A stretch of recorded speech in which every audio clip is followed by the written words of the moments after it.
Mambo vipi? This is Konde Boy Jeshi, the CEO of Konde Gang. Niko hapa kwa address hili jambo linalohusu mdogo wangu Chinga. Kwanza kabisa nikiri kwamba mdogo wangu alinitumia message na kuniomba kwamba anataka kutoka kwenye label akawa independent artist. Nami nilimjibu straight kwamba mdogo wangu, wish all the best. I got you back all the time as usual. Kachini na viongozi wa Konde Gang, video contacts, mfanolize, mwone mnafanyaje. Contract inasema endapo atataka kuterminate na ku-own master, kununua ku-own master. Nikisema master namaanisha catalog, the whole entire catalog. Nyimbo zote hata zile ambazo amezifanya mimi ili ziwe za kwake lifetime. Hizo zinaingiza pesa kwake lifetime. Inatokea alipie kuzinunua hicho kiasi cha pesa kilichotajwa kwenye mkataba ambao mdogo wangu alisign 4 years ago na kampuni ya Konde Music. Hayo ndio ilikuwa ni mazungumzo na lakini sijui nini kimetokea kwake baadaye.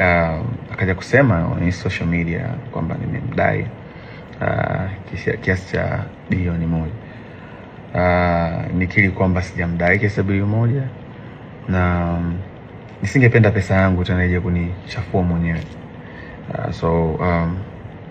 I did my best. I wish him all the best. Nampenda sana, msupporteni sana. He's an independent artist from now on. Nikiwa naongea promoters, mkiwa na show mwiteni, fanye pata risk, aisaidie familia yake. Even though lengo tupate risk wote kama ilivyo mwanzo, as you know, ni biashara na tulikuwa tukijitahidi kwa uwezo wetu kuwekeza ili kukuza career ya msanii ambayo itakuwa ni lifetime na kuchange maisha yake. So far tumshukuru Mungu kwa support yetu, tumeweza kufanikisha kuwaletea superstars kadhaa ikiwemo Chinga, kina Angela, Kili Chidi walikuwa kina Country Boy, na wao wote waliondoka hakuja kuwa na matatizo yote, na wote wana own master zao na for good and for peace.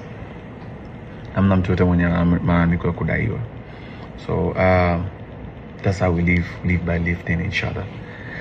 Lakini pia speaking of BASATA, nilipata mwito na niliomba management yangu niwakilishe, nataka kujua issue ni nini, kwa sababu sikutegemea, na kwa sababu mazungumzo alizungumza naye na bwana Chinga, sikutegemea kama angeweza kufika BASATA baada ya sana usuluhisho.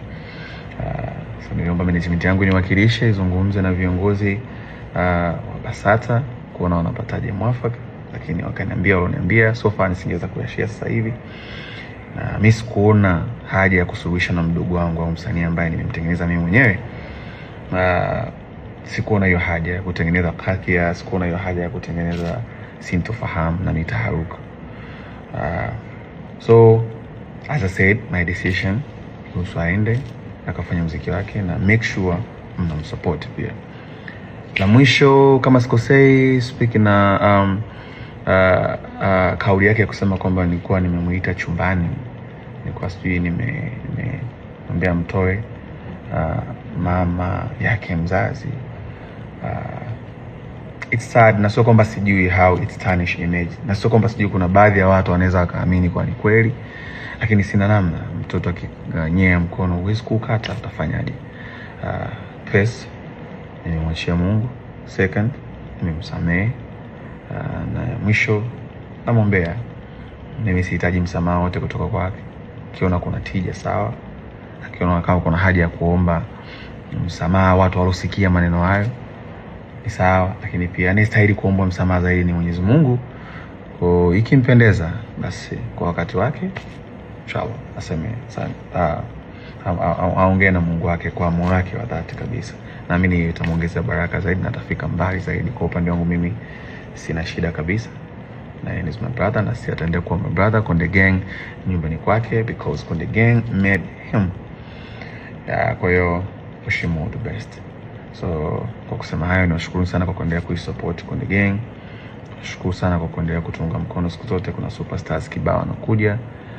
And thank you so much for your time watching this. And Konde Gangs for everybody. This is Konde Boy. All love.